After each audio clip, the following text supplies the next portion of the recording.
You are listening to The Vocal Technologist. Spoken Tech for your ears. Welcome back, everyone. Today we're looking at something, well, fundamental. How our money, our finances are changing fast. We're talking intelligent systems, automation. How much control do we really have anymore? And let's kick things off with something close to home, retirement savings. You probably saw the news.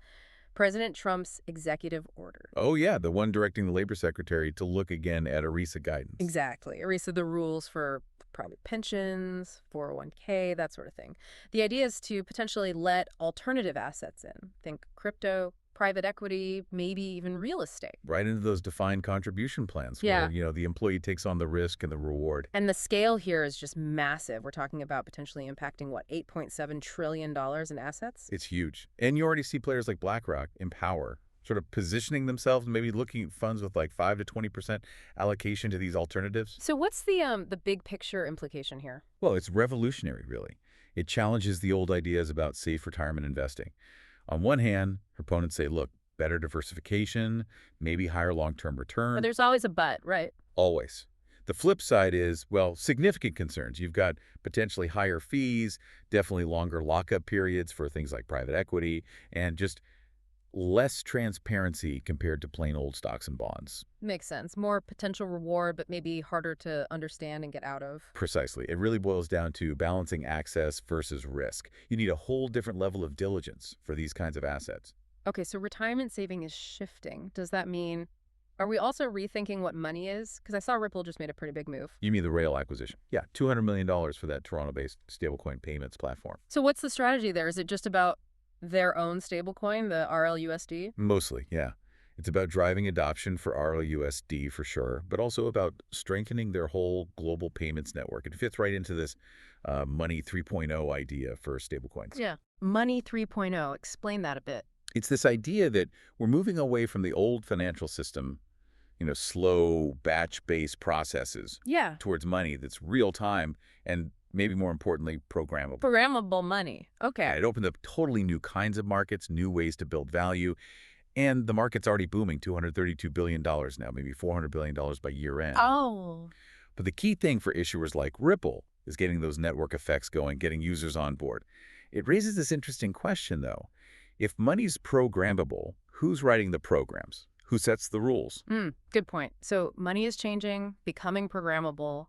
How are people actually using these new digital tools in creative ways right now? Oh, there's some really cool stuff happening, like Boros. It's from the Pendle team. Pendle, yeah, they do yield trading stuff. Exactly. So Boros lets you trade and hedge the funding rate yields on Bitcoin and Ether. You use these things called yield units, YUs, which are basically fixed rate claims on future yields. So you can lock in a return or hedge if you think rates will move. Interesting. Locking in crypto yields. What else? Then there's something called narrative.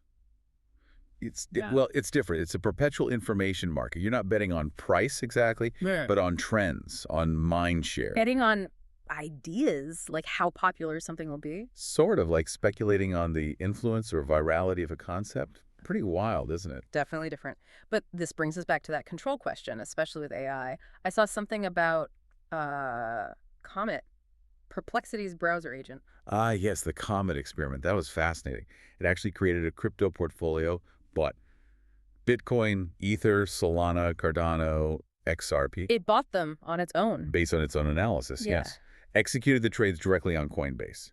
It seems to be the first documented case of what you might call agentic trading on Coinbase. Agentic trading. So the AI isn't just advising, it's doing. Exactly. It's moving beyond recommendation to direct financial action, which, raises some pretty serious questions. Like what happens if it screws up?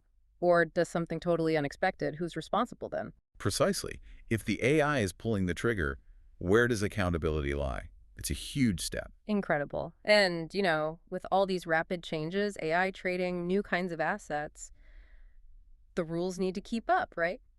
Which brings us to Ripple again, actually. Ah, the SEC case. Yeah, that long, long legal battle. It's finally over, officially dismissed. By mutual agreement, yes. That whole saga is done. It definitely provides some regulatory clarity the industry has been desperate for. Does it set a precedent, though?